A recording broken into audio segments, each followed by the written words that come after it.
Guys, welcome to notes fire. आज का हमारा टॉपिक है ग्रोथ फैक्टर्स। इसमें हम साइनॉप्सिस में देखेंगे introduction, definition, structure of growth factor, types of growth factors, mechanism of action and biological function of growth factors and conclusion and reference.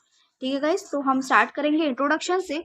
Growth factors ऐसे signalling molecules होते हैं जो cell के growth, proliferation, differentiation और प्रोलाइफेशन, differentiation और survival को regulate करते हैं। ये प्रोटीन्स या स्टेरॉयड हार्मोन होते हैं जो स्पेसिफिक रिसेप्टर से बाइंड करके सेलुलर रिस्पॉन्स को ट्रिगर करते हैं।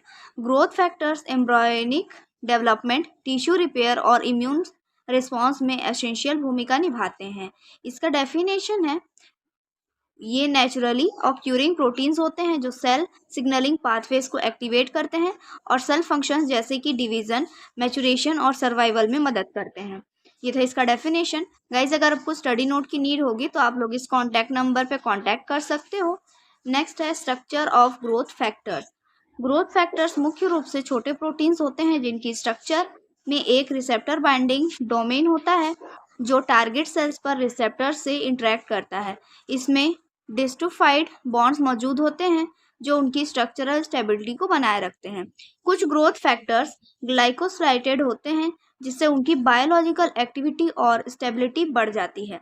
इनकी टेरेरिटी स्ट्रक्चर स्पेसिफिक होती है जो रिसेप्टर बाइंडिंग और सिग्नलिंग कार्केट्स एक्टिवेशन में सहायता करती है। इसके बाद है types of growth factors.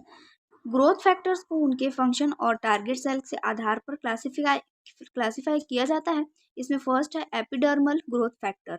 Cell प्रोलाइफेशन और वाउंड हीलिंग में मदद करता है। EGF रिसेप्टर से बाइंड करके MAP के पाथवे को एक्टिवेट करता है। सेकेंड है platelet derived growth factor. Blood vessel formation और कनेक्टिव टिश्यू ग्रोथ में एसेंशियल होता है। फाइब्रोब्लास्टिस और स्मूथ मसल सेल्स को स्टिमुलेट करता है। थर्ड है fibroblast growth factor.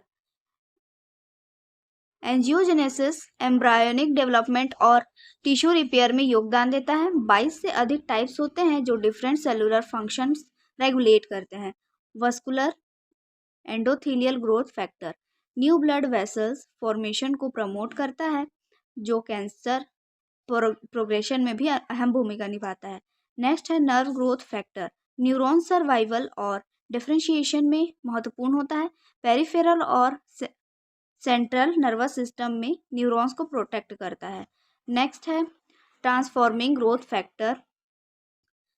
Beta cell proliferation को इनहेबिट करता है जिस और डिफरेंशिएशन को प्रमोट करता है। इम्यून रेगुलेशन और वाउंड हीलिंग में सहायता करता है। इसके बाद हम देखेंगे mechanism of action. Growth factors target cell पर बाइंड करके इंट्रासेलुलर सिग्नलिंग पाथवेज को एक्टिवेट करते हैं। इसमें फर्स्ट है receptor binding. Growth factor target cell के सरफेस रिसेप्टर से बाइंड करता है जो आमतौर पर रिसेप्टर ट्रायोसाइन काइनेसिस होते हैं। सेकेंड है सिग्नल ट्रांसडक्शन। बाइंडिंग के बाद रिसेप्टर डेमराइजेशन और ऑटोफॉस्फोराइलेशन होती है जिससे इंट्रासेलुलर सिग्नलिंग कास्केड्स एक्टिवेट होते हैं। नेक्स्ट है इंट्रासेलुलर सिग्नलिंग।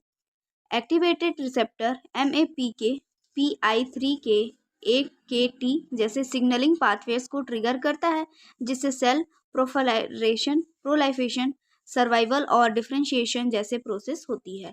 नेक्स्ट है biological function of growth factor.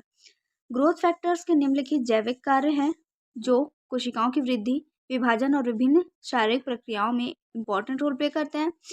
ये विशेष प्रकार के प्रोटीन या सिग्नलिंग मॉलिक्यूल्स होते हैं जो कोशिकाओं को विभाजित, विकसित और क्रियात्मक बनाए रखने में मदद करते हैं। इसमें फर्स्ट है सेल ग्रोथ एंड प्रोलाइफेशन।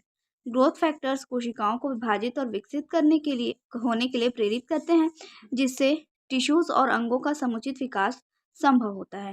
सेकेंड है वाउंड हीलिंग। किसी चोट या घाव के बाद ये डैमेज टिश्यू को मरम्मत और नए सेल्स के निर्माण में सहायता करते हैं जिससे घाव जल्दी भरता है। थर्ड है एग्नियोजेनेसिस। यह प्रक्रिया नई रक्त वाहिकाओं के निर्माण में सहायक होती है, जो ऑक्सीजन और प्रोटीन तत्वों की आपूर्ति सुनिश्चित करती है। इसके बाद है न्यूरोनल ग्रोथ। नर्वस सिस्टम के विकास में ग्रोथ फैक्टर्स महत्वपूर्ण भूमिका निभाते हैं, जिससे न्यूरॉन्स का निर्माण और कार्यक्षमता बनी रहती है। फिफ्थ है इम्यून रिस्पॉन्स रेगुलेशन। यह इम्यून सेल्स को सक्रिय करने और उनके सही ढंग से कार्य करने में मदद करते हैं, जिससे शरीर संक्रमण और रोगों से लड़ने में सक्षम होता है। इसके बाद हम देखेंगे importance of growth factors. First है इसमें tissue engineering. Growth factors regenerative medicine में कोशिकाओं की वृद्धि और टिश्यू रिपेयर में मदद करते हैं। ये सेल्स को सही दिशा में विकसित होने के लिए संकेत देते हैं, जिससे कृत्रिम टिश्यू और अंगों का निर्माण संभव हो पाता है। सेकेंड है कैंसर थेरेपी। कुछ ग्रोथ फैक्टर्स जैसे VEGF ट्यूमर में नई रक्त वाहिकाओं के निर्माण को बढ़ावा देते हैं। VEGF इनहिबिटर्स का उपयोग करके ट्यूमर की ग्रोथ को रोका जा सकता है, जिससे कैंसर के इलाज में मदद मिलती है। थर्ड है न्यूरोडीजनरेटिव डिसीज। नर्व ग्रोथ फैक्टर्स और अन्य न्यूरोट्रैफिक फैक्टर्स न्यूरॉन को सुरक्षा प्रदान करते हैं और न्यूरोजनरेटिव बीमारियों में न्यूरल सेल्स की मृत्यु को भी धीमा करने में सहायता करते हैं। नेक्स्ट है wound healing products. Epidermal growth factor आधारित क्रीम और दवाएं त्वचा की मरम्मत और पुनर्जनन में मदद करती हैं, जिससे घाव जल्दी भरते हैं और स्किन सेल्स का पुनर्निर्माण होता है। इसके बाद हम इसका कंक्लूजन देखेंगे। ग्रोथ फैक्टर्स बॉडी में कई वाइटल सेलुलर प्रोसेस रेगुलेट करते हैं। ये सेल कम्युनिकेशन के लिए एसेंशियल है और डेवलपमेंट, हीलिंग और इम्यून रिस्पॉन्स में अहम भूमिका निभाते हैं।